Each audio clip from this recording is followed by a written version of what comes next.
మన దేశంలో ఇప్పుడు పెరుగుతున్న ఒమైక్రాన్ కేసెస్ ఏవైతే ఉన్నాయో కోవిడ్ వేరియంట్వి, దాని గురించి కొన్ని విషయాలు మాట్లాడదామని చెప్పి.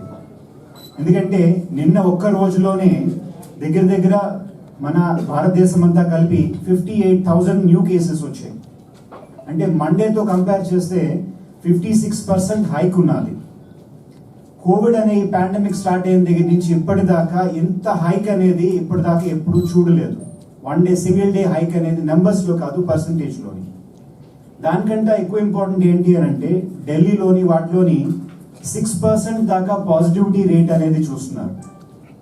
ఇది చాలా హై పాజిటివిటీ రేట్. నిన్న ఒక్క రోజులోని వెస్ట్ బెంగాల్లోని 10,000 కేసెస్, మహారాష్ట్రలో 18,000 కేసెస్, ఢిల్లీలోని 5,000 కేసెస్, మన పక్కనే ఉండే తమిళనాడులోని దగ్గర దగ్గర 3,000 కేసెస్ వచ్చాయి. ఇదే పరిస్థితి ఇలా కంటిన్యూ అయితే ఆల్రెడీ ఢిల్లీలోని వాటిలోని వీకెండ్ లాక్డౌన్ అనేది అనౌన్స్ చేయడం కూడా జరిగింది. ఇంకొద్ది రోజులు చూసిన తర్వాత కంప్లీట్ లాక్డౌన్ అనేది అనౌన్స్ చేస్తారు. లక్కీగా మన ఆంధ్రప్రదేశ్లోని ఇంత సివియర్ లెవెల్గా లేదు. ఓన్లీ 338 కేసెస్ వచ్చాయి నిన్న. మన పాజిటివిటీ రేట్ కూడా 1% కంటే తక్కువ ఉంది. దీన్ని ఇలా మనం మెయింటైన్ చేసుకుంటే బాగుంటుంది. అలా చేసుకోవాలి అని అంటే లాక్ అవుట్ అనేది మనం అనౌన్స్ చేస్తే మన స్టేట్ గవర్నమెంట్ అనేది మన స్టేట్ ప్రజలందరికీ బెనిఫిట్ అనేది ఉంటుంది. ఎందుకంటే లాక్డౌన్ కనుక అనౌన్స్ చేస్తే ఏం జరుగుతుందో మనందరికీ తెలిసిందే. బాగా డబ్బులున్న వాళ్ళకి ఇబ్బంది ఎప్పుడూ లేదు. వాళ్ళు శుభ్రంగా ఫేస్బుక్లో ట్విట్టర్లోని ఫోటోలు పెట్టుకోవడానికి రిలాక్స్ అవ్వడానికి యూజ్ చేస్తారు. కానీ డైలీ వేజెస్లో ఉన్న వాళ్ళు, చిన్న చిన్న వ్యాపారస్తులు, వీళ్ళందరూ పూర్తిగా చితికిపోతారు. ఆత్మహత్య తప్ప మరొక గత్యంతరం లేని కుటుంబాలు చాలా ఉన్నాయి. ఇప్పుడే మెల్లిగా ట్రాక్లోకి వస్తున్నారు అని అనుకునే టైంలోని లాక్డౌన్ కనుక అనౌన్స్ అయితే చాలా మేజర్గా ఎకనామికల్గా వీళ్ళందరూ చనిపోయే పరిస్థితి ఉంటుంది. కోవిడ్ అనేది వాళ్ళకి ఏదైనా ఎఫెక్ట్ అవుతుందో లేదో తర్వాత విషయం. ఫైనాన్షియల్ అనేది మాత్రం చాలా సివియర్గా ఎఫెక్ట్ అవుతుంది. అలా జరగకుండా ఉండాలి అని అంటే లాక్డౌన్ చెయ్యకుండా ముందుగానే ఇప్పుడు ఇంకా కేసెస్ తక్కువ ఉన్నప్పుడే లాక్అవుట్ అనేది అనౌన్స్ చేసి స్టేట్లోకి వచ్చే ఎంట్రీ పాయింట్స్ ఏవైతే ఉన్నాయో, అది త్రూ బస్ కానివ్వండి, ట్రైన్ కానీ, ఫ్లైట్, ఏ ట్రాన్స్పోర్ట్ మీడియంలో వచ్చినా సరే, ఎంట్రీ అయినప్పుడు వాళ్ళకి సిమ్టమ్స్ ఉన్నా లేకపోయినా సరే కంపల్సరీగా ఇన్స్టిట్యూషనల్ క్వారంటైన్ 7 days ఉంచవలసిందిగా మెడికల్ సెల్ తరఫున, విశాఖపట్నం తెలుగుదేశం పార్టీ తరఫున మేము డిమాండ్ చేస్తున్నాం. ఇలా కనుక జరిగితే వాళ్ళకి సిమ్టమ్స్ ఉన్నా లేకపోయినా 7 days మన ఇన్స్టిట్యూషన్ అన్నమాట వాళ్ళకి ఒక క్వారంటైన్ అనేది ఫెసిలిటేట్ చేసి అక్కడ వాళ్ళని ఉంచి దాని తర్వాత మన స్టేట్లోకి ఎంట్రీ అనేది చేస్తే లాక్డౌన్ అనే పరిస్థితి రాకుండా, స్టేట్లోని ఎకనామిక్ ఇబ్బంది రాకుండా ముందస్తు చర్యల కింద మనం తీసుకోవడానికి వీలవుతుంది.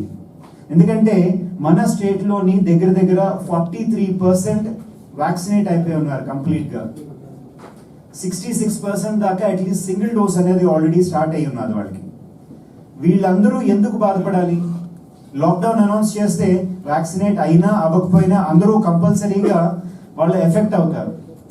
ముందస్తు చర్యల కింద మన స్టేట్ గవర్నమెంట్ కనుక కొన్ని మేజర్ స్టెప్స్, మన బస్సుల్లో కానీ ట్రైన్లో కానీ 50% ఆక్యుపెన్సీలోని, అలాగే అన్నెసెసరీ ట్రావెల్ ఎవరైతే వెళ్తున్నారో వాళ్ళని రెస్ట్రిక్ట్ చేయడం అని, లీజర్ కోసం టూరిస్ట్ కింద వెళ్తున్నారు.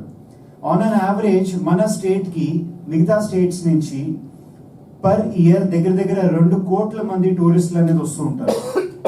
సో వాళ్ళు ఏముంది సరదాగా వచ్చి వెళ్ళిపోతారు. కానీ ఇబ్బంది పడేది ఇప్పుడు లాక్డౌన్ కనుక పెడితే కంపల్సరీగా ఈ లోవర్ సెగ్మెంట్, పోవర్టీ లైన్లో ఉన్న వాళ్ళు, లోవర్ మిడిల్ క్లాస్లో ఉన్న వాళ్ళకి కంపల్సరీగా ఇబ్బంది ఎక్కువ అవుతుంది. కోవిడ్ ఈ ఒమైక్రాన్ వేరియంట్ అనేది చాలా ఫాస్ట్గా స్ప్రెడ్ అవుతున్నది. దీని స్ప్రెడ్డింగ్ రేట్ చాలా ఎక్కువగా ఉన్నది. సో అలా జరగకుండా ఉండాలి అని అంటే ఒకటి, అందరూ వ్యాక్సినేషన్ తీసుకోవాల్సిన అవసరం ఉంటుంది. ఎవరైతే తీసుకోలేదో వాళ్ళని కంపల్సరీగా వ్యాక్సినేట్ చేయించేటట్టు ఉండాలి. అలాగే ఇప్పుడు కనుక మీరు చూస్తే చాలా మంది ఈ సోషల్ డిస్టెన్సింగ్ అని కానీ, లేదంటే మాస్క్ వేసుకోవడం అని కానీ, శానిటైజర్ అనేది చాలా మంది వాడటం మర్చిపోయారు మళ్ళీని. ఎందుకు అని అంటే అంత సివియర్గా లేదు కాబట్టి, లాస్ట్ 2-3 monthsగా సివియర్ కేసెస్ రాలేదు కాబట్టి. ఇప్పుడైనా అట్లీస్ట్ మళ్ళీ స్టార్ట్ చేసి మన స్టేట్లోని అంత సివియర్ పాండమిక్ లెవెల్కి వెళ్ళిపోకుండా ఉండేటట్టు మనం అందరూ కలిసి చేస్తే, స్టేట్ గవర్నమెంట్ ఆ మేరకు మన హెల్త్ డిపార్ట్మెంట్ అనేది ఇన్స్ట్రక్షన్స్ ఇష్యూ చేసి శానిటైజేషన్ అండ్ పబ్లిక్ మూవ్మెంట్ అనేది రెస్ట్రిక్ట్ చేసి టూరిస్ట్ స్పాట్స్ అనేది బ్లాక్ చేయడం వల్ల మన స్టేట్లోని పాండమిక్ సిచ్యువేషన్ పెరిగిపోకుండా లాక్డౌన్ పరిస్థితి రాకుండా ఉంటుంది అని గవర్నమెంట్కి మా టీం తరఫున మేము తెలియజేస్తున్నాం.